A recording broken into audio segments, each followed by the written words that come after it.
नमस्कार। BCom part first के विद्यार्थियों के लिए बिजनेस एडमिनिस्ट्रेशन में फर्स्ट पेपर व्यापारिक संनियम में स्वतंत्र सहमति यानी अनुबंध करने के लिए स्वतंत्र सहमति जो बनती है उसके बारे में पढ़ रहे थे। और उसमें हमने पढ़ा कि उत्पीड़न और अनुचित प्रभाव क्या है। इसके बारे में विस्तृत रूप से पढ़ने के बाद में अब हम देखें कपट, फ्रॉड क्या है। क्योंकि कपट से प्रभावित कोई अनुबंध है तो भी वो स्वतंत्र सहमति की श्रेणी में नहीं आएगा, अनुबंध नहीं बनेगा। अनुबंध करते समय देखिए कुछ तथ्य मिथ्या वर्णन, ज्ञान या अज्ञानतावश दोनों प्रकार से हो सकता है।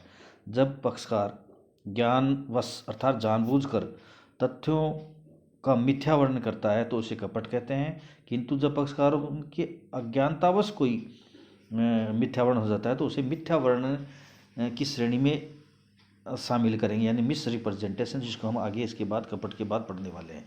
साधारण शब्दों में कहें तो कपट से तात्पर्य किसी पक्षकार या उसके एजेंट द्वारा जानबूझकर अनुबंध के महत्वपूर्ण तथ्यों के मिथ्या वर्णन करने अथवा छिपाने से है, ताकि दूसरे पक्षकार को धोखे में डालकर उसे अनुबंध करने के लिए प्रेरित किया जा सके। धारा 17 के अंतर्गत इसकी जो डेफिनेशन दी गई है उसके अनुसार जब अनुबंध का एक पक्षकार अथवा उसकी उपेक्षा से यानी मौनानुकूलता से अथवा उसका प्रतिनिधि दूसरे पक्षकार अथवा उसके प्रतिनिधि को धोखा देकर उसको अनुबंध करने के लिए प्रेरित करने के उद्देश्य से कुछ कार्य करते हैं तो उसे कपट माना जाएगा। वो कार्य कौन कौन से हैं? पहला है किसी तथ्य के संबंध में कोई ऐसा सुझाव देना जो सत्य नहीं है और जिसे उसके सत्य होने का विश्वास भी नहीं, यानी वो जानता है कि ये असत्य है।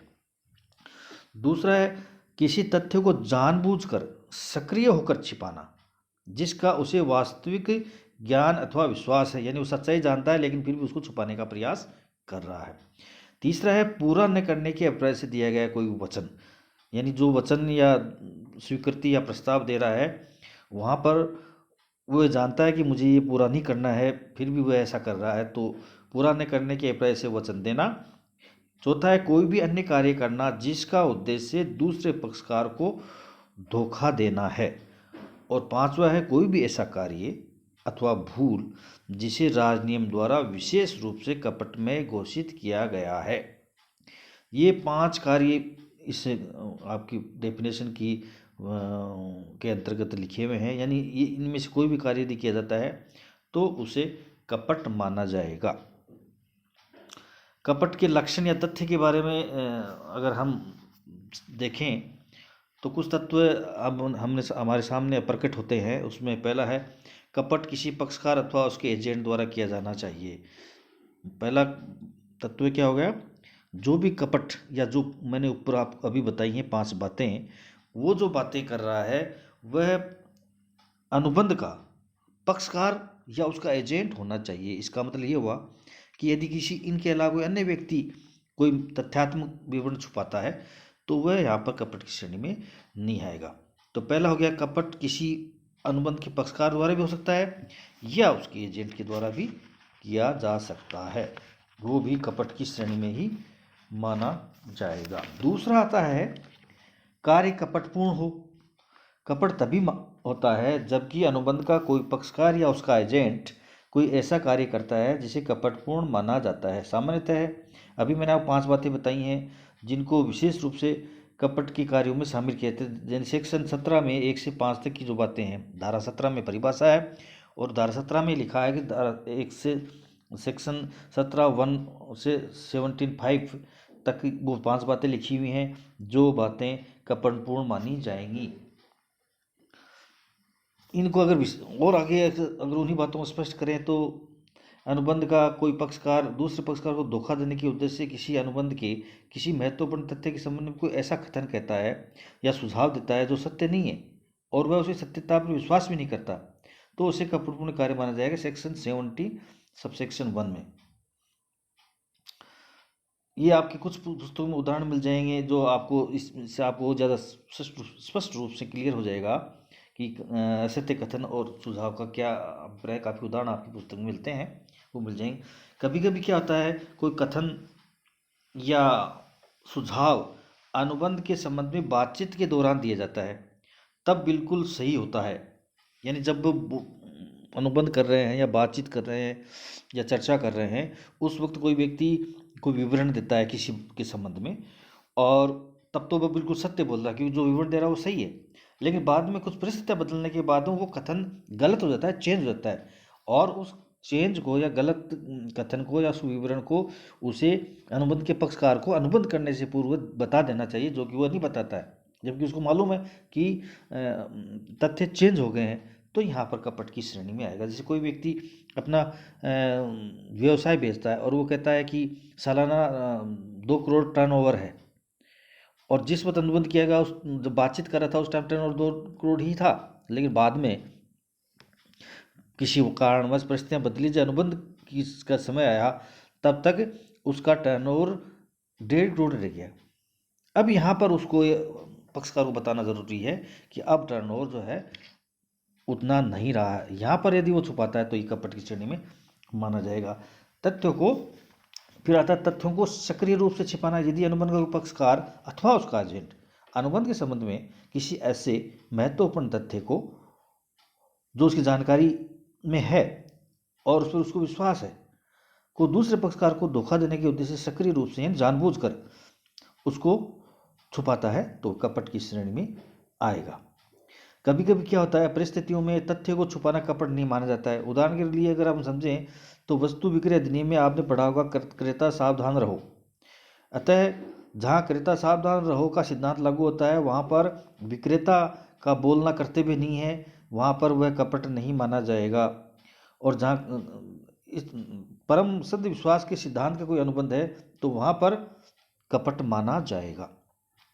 अगर मान लो ए ने बी से कुछ विशेष कपड़ा खरीद रहा है और विक्रेता जो है वो समझ रहा है कि ये जो कपड़ा खरीद रहा है ये कुछ जापानी रेशम समझ रहा है, जो कि वास्तव में वो ब्रिटिश रेशम थी, उसको पता है। लेकिन यहाँ पर चूंकि वो पूछ नहीं रहा उससे, वो देख करके कपड़ा देख करके खरीद रहा है, इसलिए यहाँ उसका मौन रहना कपट नहीं है। लेकिन यदि खरीदार ये पूछ लेता है कि भाई मुझे जापानी रेशम ही दो, और फिर वह ब्रिटिश रेशम दे देता है और कहता है कि ये जापानी रेशम ही है, तो यहाँ पर कपट माना जाएगा।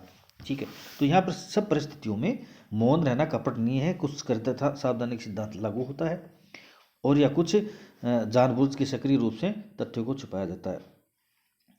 एक इसमें महत्वपूर्ण तथ्य और ध्यान रखने का वो ये है कि यदि वस्तु के किसी दोष को सामान्य निरीक्षण द्वारा नहीं ढूंढा जा सकता तो ऐसे छिपाव को भी कपट ही माना जाएगा। यहाँ पर शब्द क्रेता सावधानी का सिद्धांत लागू नहीं होगा।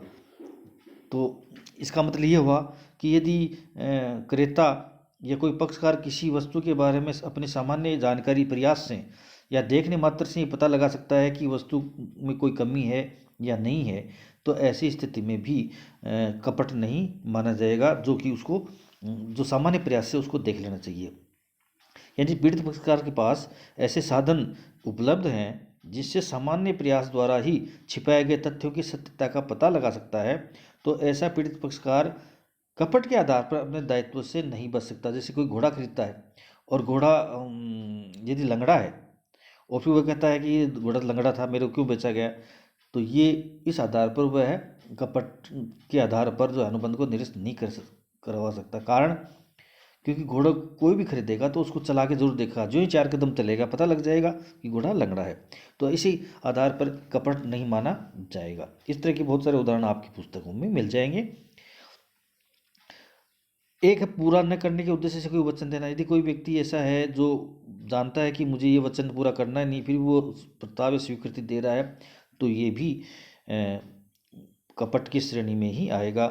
धोखा देने के उद्देश्य से कोई भी अन्य कार्य, यानी कपट जो है वो आजकल प्रत्येक व्यक्ति के एक दिमाग की उपज कब कहाँ किस प्रकार से वो कपट कर दे कुछ पता नहीं चलता। इसलिए कपट की कोई सर्वमान्य परिभाषा या कोई क्षेत्र तय करना बहुत मुश्किल है। इसलिए कानून में लिख दिया गया है कि कोई भी ऐसा कार्य जिसका उद्देश्य दूसरे पक्षकार को धोखा देना है तो वह कपट की श्रेणी में ही आएगा, उसे कपट माना जाएगा।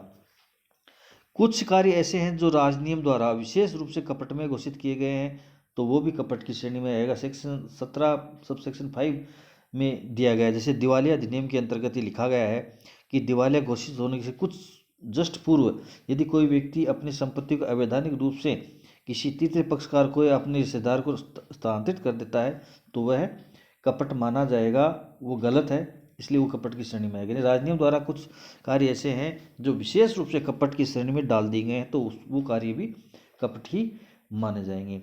एक इसमें तथ्य महत्वपूर्ण है कि कपट पूर्ण कार्य का उद्देश्य धोखा देना होता है। यदि कपट या कोई असत्य कथन या विवरण जानबूझकर दिया जा रहा हो, यदि उसका उद्देश्य किसी को धोखा देना नहीं है, तो यहाँ पर कपट नहीं माना जाएगा।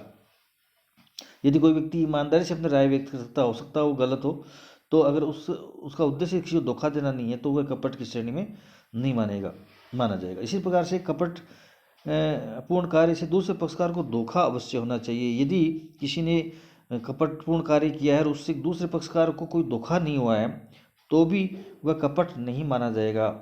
वह धोखा जिसमें किसी को धोखा नहीं हुआ है, कपट नहीं मान सकते, ये कानून मानता है।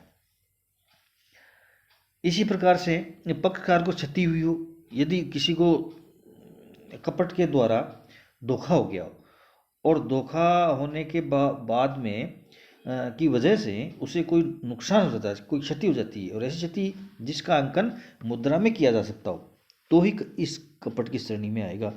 यानी बिना किसी आर्थिक नुकसान के इस कपट को कपट नहीं माना जाएगा। यदि दो पक्षकारों में अनुबंध किया है, किसी चाहे जानबूझकर झूठ बोल करके किया गया हो, गलत तथ्य देकर किया गया हो, और फिर भी किसी दूसरे पक्षकार को कोई लॉस नहीं होता, कोई हानि नहीं हो रही है, तो वह कपट नहीं माना जाएगा। कपट सिद्ध करने के लिए ये सिद्ध करना पड़ता है कि उसको कोई आर्थिक क्षति हुई हो अथवा कोई ठोस या वास्तविक क्षति हुई हो जिसका मुद्रा में मापन किया जा सके, उसे ही कपट की श्रेणी में कहेंगे। यानी बिना क्षति के क्षति के बिना जो है कपट सिद्ध नहीं माना जाता है। सामान्य मौन रहना कपट नहीं है। सामान्यतः कोई व्यक्ति कोई विवरण नहीं देता, चुप रहता है, यानी मौन रहना कपट नहीं माना जाता है। कुछ परिस्थिति ऐसी हैं जिनके अंतर्गत देखा जाता है कि मौन रहना कपट है या नहीं है, ये काफ़ी विवादास्पद मामला हो जाता है। इसलिए हम अगले व्याख्यान में ये देखेंगे कि मौन रहना कब तो कपट होता है और कब नहीं होता है, यानी मौन द्वारा कपट किया जाता है या नहीं, ये देखेंगे हम अगले उसमें व्याख्यान में। धन्यवाद।